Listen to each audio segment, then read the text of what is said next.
So this video is 2 days late, and I'm sorry. And that's all I got.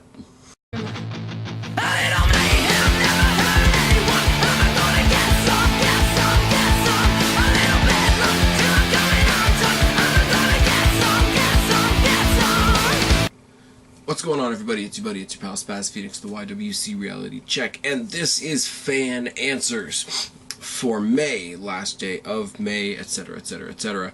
I asked you at the beginning of the month, sort of a two-part question. Do you think WWE should bring back King of the Ring, based on the experiment that they did on the WWE Network a couple weeks ago with Wade Barrett? And if they do, should it replace Survivor Series? I did the second part of that based on the general principle that a lot of people think Survivor Series is a throwaway pay-per-view. A lot of people don't even consider Survivor Series to be a big four pay-per-view. They look at things like TLC. They look at things like Night of Champions. They look like things like Money in the Bank as more. I don't know what the word, more significant pay-per-views, and I understand that because they have impact throughout the rest of the year. Night of Champions, obviously the champions changed the storyline, they changed the fabric, the landscape of the WWE. Money in the Bank, as we saw at WrestleMania this year, its impact really can't be measured, whereas Survivor Series, not so much. So, for those of you that were asking, that's why I added, sorry, my phone is doing a thing, so it goes over there. For those of you that were asking me personally, why would I choose to take out the Survivor Series in favor of King of the Ring, I literally posed the question because a lot of people seem to shit on the Survivor Series, and I thought people would have a lot of things to say conversationally that way. Many more people showed up in my comment section to defend the Survivor Series than I thought. And I think I said this last month as well. One of the great things about doing this conversation series is I ask you guys a question, you answer me, but then you go far above bar, creating more conversation than my initial question. And I honestly gotta thank you guys for that, because I think that's fucking fantastic, if I can be truthful. But, and also I'm just getting more participation in general. I think, not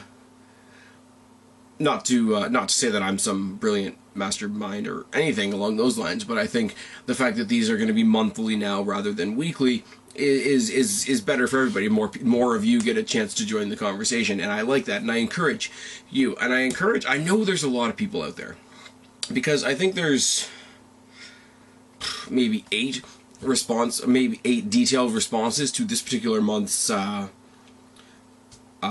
interactions and answers, and I know I get a lot of the same voices on my Q&A. I really want to do. There you go. First day with my new tongue, as Taz would say. I really want to take this opportunity to point out that my view count on my videos is slowly climbing, which is great, which means more of you are liking what I'm doing. Nobody's really giving me any criticism, so it's good.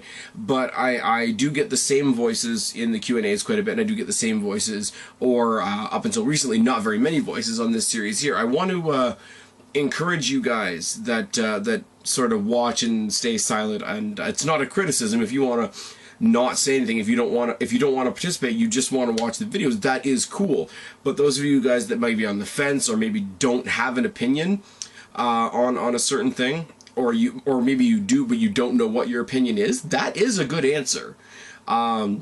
If I ask you, hey, do you like A or B? Do you think we should do this guy or this guy? And your answer is, I'm not sure, there's cases for both, or it's maybe a little bit of a non-committal answer, or an answer that might not be popular. Please, I'm saying to you, loyal viewers of my channel, please do not let things like that keep you from participating in things like this, because the more reach I have with you guys, the more you guys I get a chance to talk to, the better it is for me, the more fun it is for me, and the more I have to work with, because I think the dynamic I have with you guys is pretty fucking great. So yeah, that's been a 4-minute ramble. Let's talk about your answers. I asked you guys, should we bring back King of the Ring? Should we replace Survivor Series with King of the Ring? Cheney says, sorry for not participating in previous fan answers. Personal issues got in the way. Anyways, my answer to your two-part question is absolutely not. I 100% agree to you that King of the Ring should be to SummerSlam what Rumble is to WrestleMania, but Survivor Series doesn't have to suffer in the process. Hell, in the past, Survivor Series has proven that it can be a prominent Big Four pay-per-view, provided the card is structured properly and there's something to sweeten the deal for the wrestlers. Also, they could put Elimination Chamber back where it started. I don't know what to do with that, quite frankly. Survivor Series, the ones that have been great are some of the ones that have been great, or have had great matches, or have had great main events, and have not always been Survivor Series matches. Those things could have happened at another pay-per-view called anything.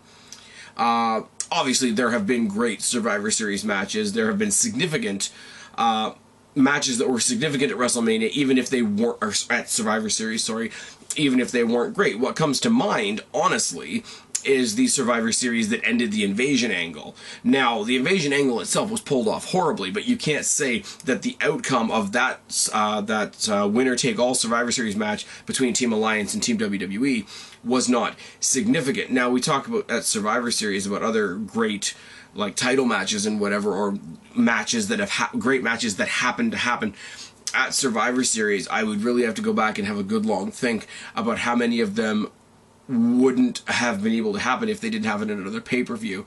How many of those great matches at Survivor Series were Survivor Series matches, if that makes sense. I'm glad to hear that you like my little subplot idea. King of the Ring, it is much like the Royal Rumble, where there is one winner at the end of the. You start off with a bunch of guys, you end with one. I really do believe if they do bring back King of the Ring, that it should be a precursor for a title shot, and SummerSlam sort of being.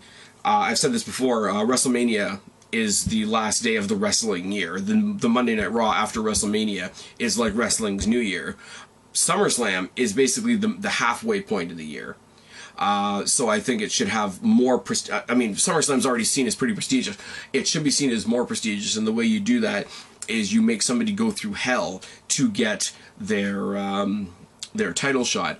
If the winner of the King of the Ring gets the SummerSlam title shot, it didn't just happen because there's a feud. It didn't just happen because somebody won a random match on Raw. It's because they took a look at the roster, they clawed their way through and proved themselves to be the most deserving guy at the time. I think something like that would make SummerSlam look fantastic. The Zohan, who is notorious for handing me tons and tons and tons of questions, writes me a long paragraph. This is a very hard question to answer because I kind of agree with you and I kind of don't. While I would like King of the Ring to have more importance in the year, I also like the Team A versus Team B concept, which is brought forward by the Survivor Series pay-per-view. I would keep the Survivor Series pay-per-view and swap out Payback or Battleground, keeping Extreme Rules and Money in the Bank for King of the Ring. On the pay-per-view, I would have one WWE World Heavyweight Championship match, as the rest of the whole rest of the card would be tournament matches. I don't like that in previous years there's only been one or two, or the semifinal and the final, and the rest of it was all random matches. I would have two finalists compete in three matches. Sorry, have the two finalists compete in 3 matches in one night to make one King of the Ring. Have the two finalists. I think you mean the semifinalists there. The winner should get a World Heavyweight Championship at SummerSlam. If there is no title shot on the line, then as fun as it is to watch, it makes the tournament meaningless, just the same as most of the Survivor Series matches are. Yeah. Much the same way that Survivor Series suffers, King of the Ring, well, beginning matches and, second round matches can happen on Raw, SmackDown, whatever. You can produce a long and ongoing story. An entire tournament that takes place on one night can be effective. Can be have all your qualifying matches, but then even if you start with 8 guys, go from 8 to 4, 4 to 2, 2 to 1, and that's it. And even if you had that final match come on after the title match, I know the world title match should be the main event of a pay-per-view, but in this case, you could have establish your champion, and then let your champion know what he has to face next. Much like the Royal Rumble should be the main event of the Royal Rumble, and when there's a title match after the Royal Rumble match, it kind of seems a bit off. I think we could make the same exception for the King of the Ring final because it has the same result. You establish the champion so that the crowd knows in their head who the champion is.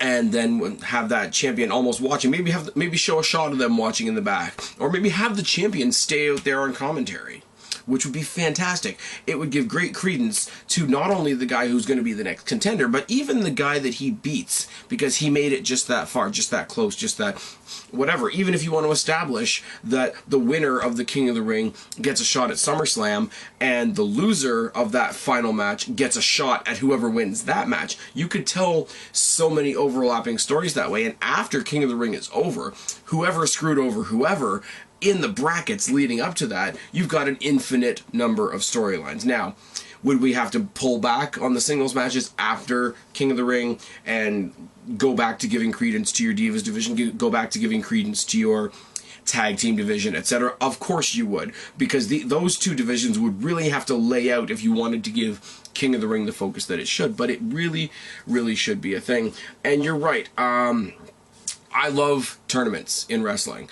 Wrestling fans like stats. If you need an example of that, look at The Undertaker's streak. Look at Goldberg's undefeated streak. They're entirely fictional.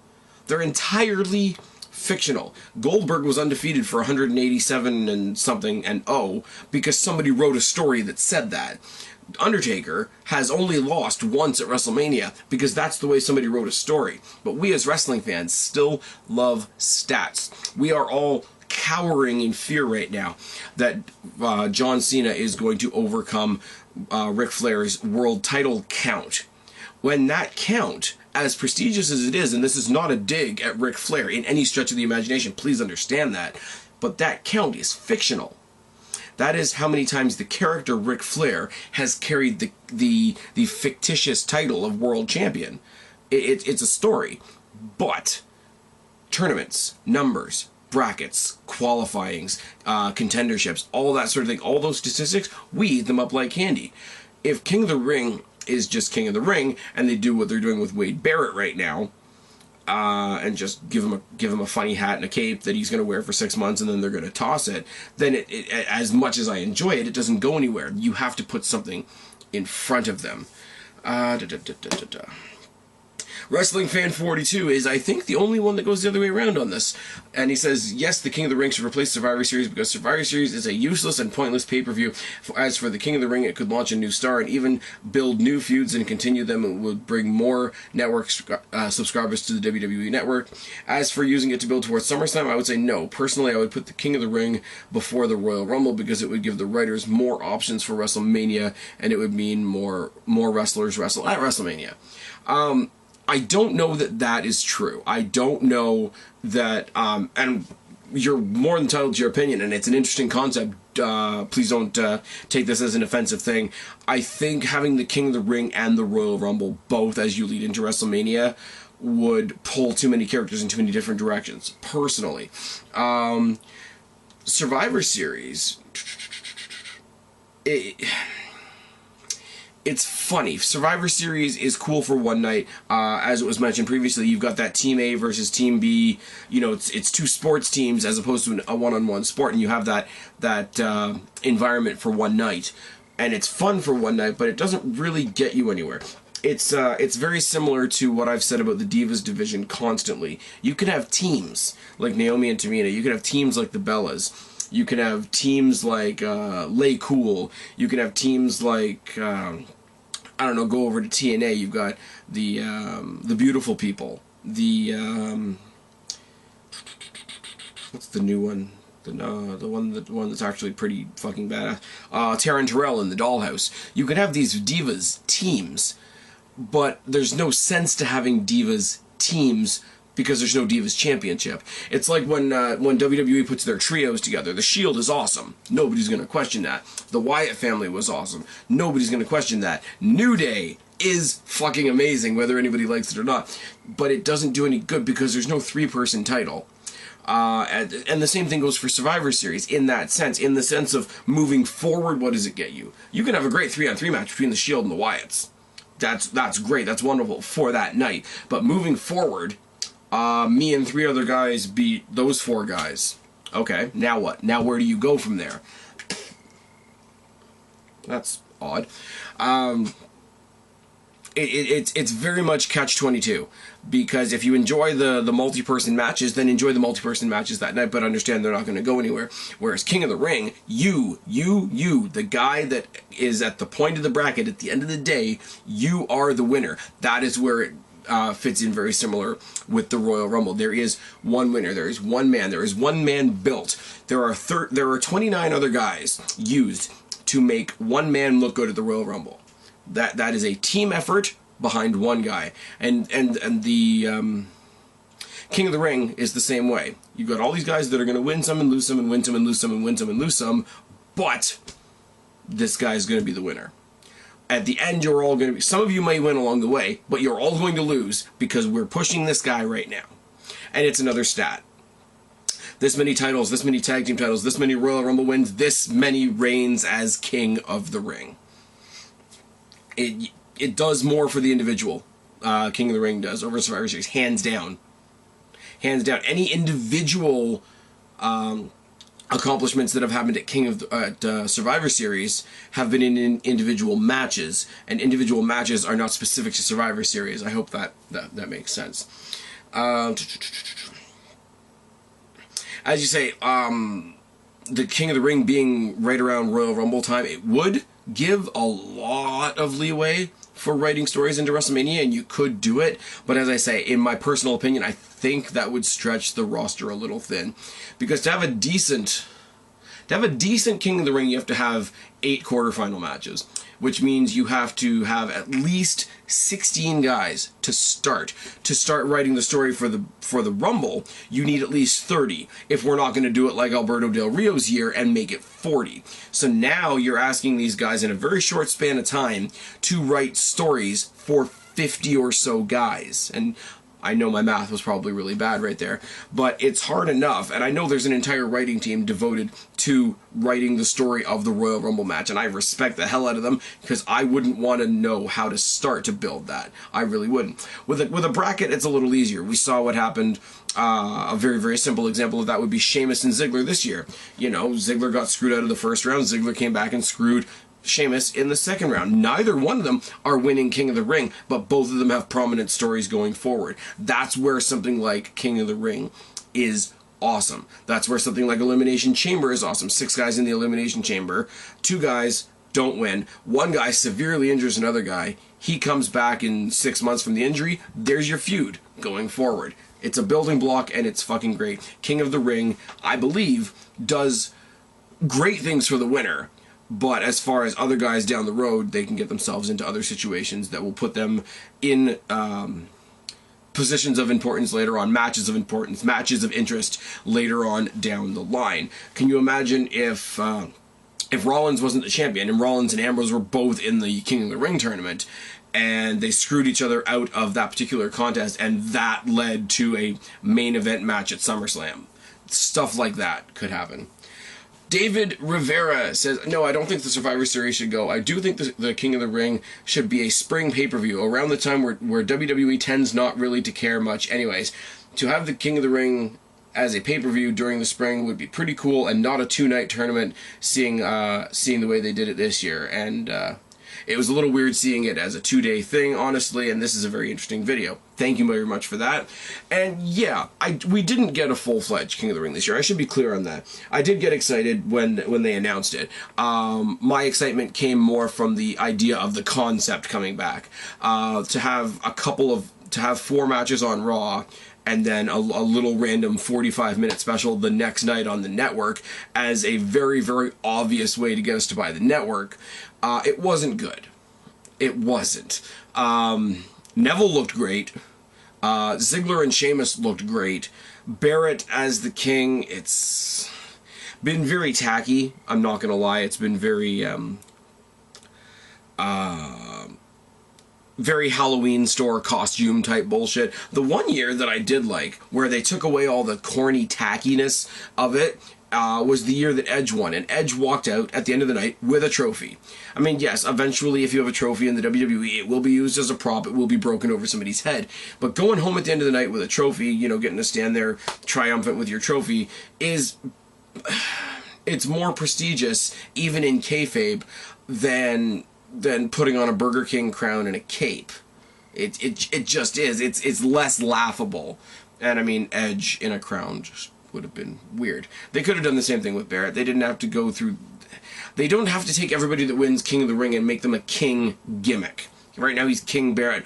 Obvious example of that was when they made King Booker, King of the World Booker, when he became the champion of champions.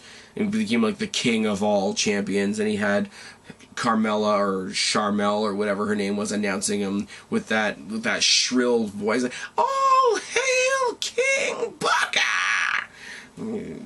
Black Vicky Guerrero syndrome. But you're right. Well, the way they did it this year, I'm pretty sure it was a test.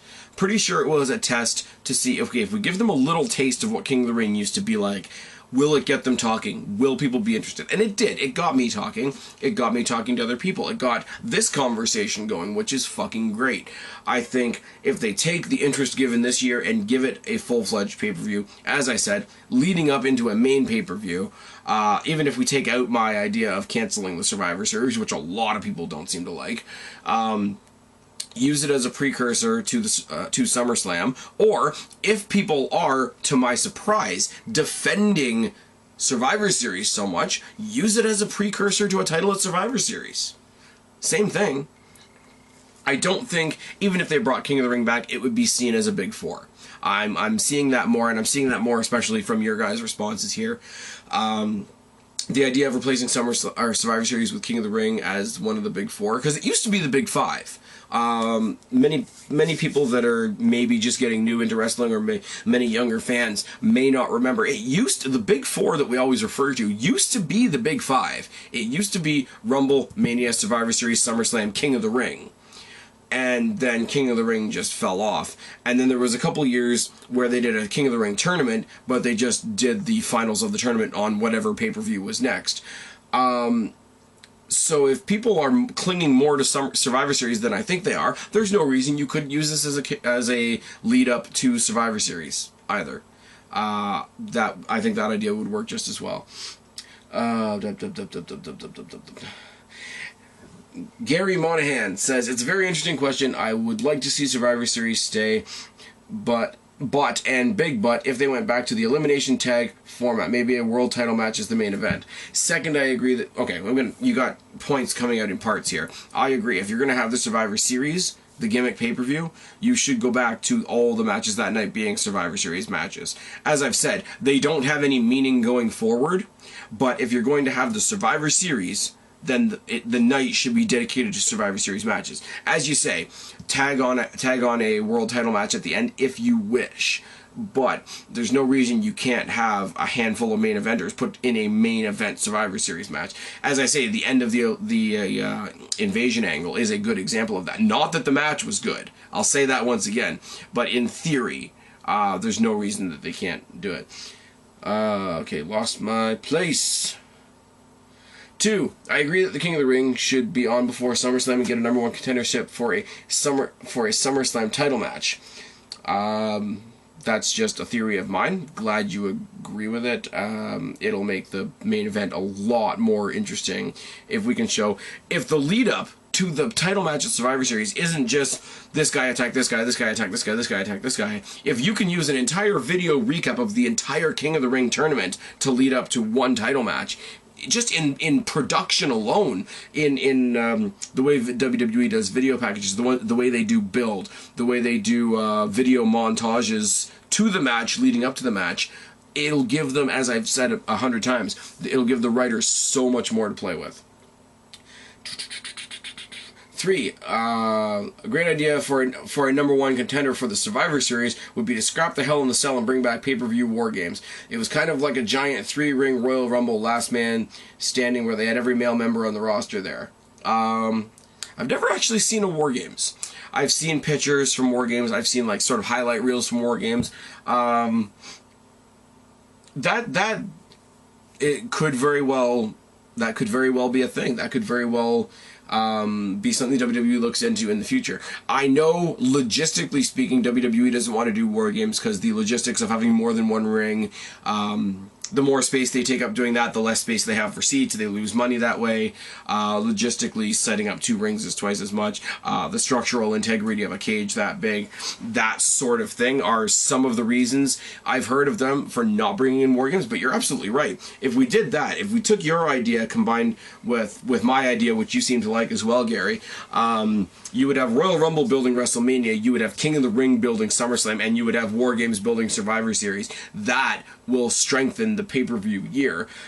You could, if you're pulling shit like that, you could pull back on the B pay-per-views entirely, and I don't think anybody would mind, because I know that's another huge a huge sticking point for a lot of people, is that there's flat out too many pay-per-views in the year. You could throw out a couple of the Battlegrounds and Paybacks because they're entirely indescript, indistinct pay-per-views. Anyway, Battleground, what does it mean? You say Survivor Series, you know what you're getting. You say War Games, you know what you're getting. You say TLC, you say Money in the Bank, you say the Rumble, you know what you're getting. What are you getting at Payback? Oh, it's a pay-per-view. There's going to be matches. If there's nothing that sets it out apart from any other pay-per-view, same thing with Battleground. Same thing with, I don't know, I can't think of any more of the other, Fastlane, because that was a winner. Do that,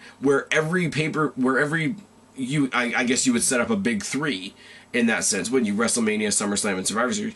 Every big 3 has another entire pay-per-view dedicated to building it. As I said, Royal Rumble is dedicated to WrestleMania. King of the Ring would be dedicated to SummerSlam. Your idea for War Games would be dedicated to Survivor Series. That would be...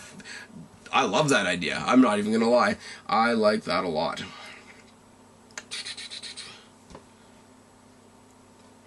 And the whole idea of War Games being in every person in the match, it leads into Survivor Series with the survivor being the guy that gets the title shot. You're absolutely right. The idea alone is great. ABJ504. Okay, to be honest, I say that there are too many pay-per-views or live events as it is, and they should remove some so the storylines can develop more. I'm going to pause you there, because WWE threw Elimination Chamber this Sunday together in 2 weeks, and a lot more people are excited for that than Payback, which had a month of build. So that's not always the case, although I will agree with you it is the case most of the time. There are cases where short builds have worked out better, and I think coming up this Sunday, we're going to see one of them. It's kind of hard to really get invested in when the next pay-per-view is 3 weeks away. Now, to the question of whether I think King of the Ring should come back and to answer the question, I think King of the Ring should come back, but it should not take the place of Survivor Series. They should start it after WrestleMania and remove... You guys write me stories, and it's hard to read them sometimes. Remove Extreme Rules and move Payback. Have the big bracket, have some stars from NXT as well, and have it said so the winner of this King of the Ring is the #1 contender for the Intercontinental Championship. It would give meaning to the title and a storyline between the two people. They can also have feuds that could blow off at the pay-per-view. Interesting storytelling possibilities there. The pay-per-view or live event I want to see leave is TLC. Just about every pay-per-view now has a table, ladder, and a chair match spot, and it's a good concept for WrestleMania. Shouldn't be its own pay-per-view. Story-wise, they shouldn't want to get Payback for the team and Survivor Series. Okay, maybe I'm reaching on the last part, but just a bit, but that's just a thought. The idea... See, now you're branching off on why I love this Elimination Chamber coming back on Sunday. This entire conversation that I've had with you guys up until this point has been about the WWE World Heavyweight Championship. Much the same way as the Elimination Chamber has always been about the WWE World Heavyweight Championship, or the #1 contendership for the championship, or just a main event match in general. The idea of taking everything that we have all collectively been talking about for the past half hour now and applying it to a second tier title like the Intercontinental Championship could do amazing things for it. I said it in my preview video for the Elimination Chamber this Sunday. I say when you take a main event match and you apply it to the Intercontinental Championship, it makes the Intercontinental Championship look better. No matter who's in the match, no matter... I hesitate to say this, but no matter if the match is even good, applying things that are usually reserved for main events, or applying things that are usually only reserved for the main title to a minor title makes the minor title feel more important. John Cena, the hood ornament of the company, holding the U.S. title makes the U.S. title more important. The Intercontinental Championship, the vacant Intercontinental Championship, being decided in the Elimination Chamber makes it feel more important. Tag Team Championships are changing the dynamic of the Elimination Chamber at its core. That makes them feel more important. This idea, and you said perfectly, shuffle all the other pay-per-views around this tournament, starting right after WrestleMania. Right after WrestleMania, WWE needs a reboot. It needs to start from scratch. And with this idea that you've laid out here, everybody would be starting from scratch because everybody would be at the bottom of the bracket, moving their way up. That tells the story of the wrestling year, and it makes a mid-card title like the Intercontinental Championship look fucking fantastic. I am in love with that idea.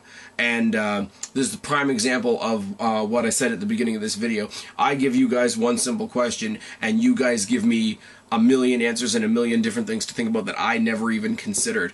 And that is great. And I truly do. And I hope you guys don't think I'm being flippant or fake or disingenuous when I say this. I genuinely do thank you for that. I genuinely do thank you guys for participating in, sorry, because that was the last answer. I should have said that. I genuinely do thank you guys for participating in things like this, because this is fun for me. This and Ask the Phoenix, as far as talking to you guys, getting feedback from you guys, getting you guys to ask me stuff, lets me know what you think, lets me know what you want from me, and it starts a dialogue. I say at the end of every video, and people think I'm being cliche, start a conversation or keep this one going, and I genuinely do mean that. In a Raw review, I'm basically giving you my thoughts. In a pay-per-view review, I'm basically giving you my thoughts. In a preview panel, I'm literally, for my own enjoyment, getting together with a bunch of other friends and talking shit about wrestling. But these videos here, and I'm so glad they've taken off the way they have, are the essence of being wrestling fans. Come around and share ideas. Hey, how cool would this be? How cool would that be? How cool would it be if the X Division came to WWE? How cool would it be if we had a 6-man tag title or a mixed tag title? How cool would it be to see a diva go for the world title? You know, a lot of people might laugh at that, but these are conversations we can have when we have interaction like this. This has been great. This was not just a yes or no answer. Every time I ask you guys a question, every time I put out a fan interaction like this, I'm so afraid that I'm going to go back to my inbox and just get yes or no answers, and you guys never give me that. And that is, I just need to keep saying it. It's absolutely fantastic. So thank you guys once again. I've been talking for more than a half hour now. It's time to go. I've already had a busy weekend. I'm really sorry this is coming out 2 days late. I really hope you enjoyed it. I will be coming back to you next week with another fan interaction question, and that will be your question for the month of June. Hope you've enjoyed this. I've been Spaz, your YWC Reality Check. Subscribe up there. Talk down there. Start a conversation. Keep all these conversations going. Don't be a stranger. I'll talk to each and every last one of you later. But for right now, I'm tagging out. Bye, guys.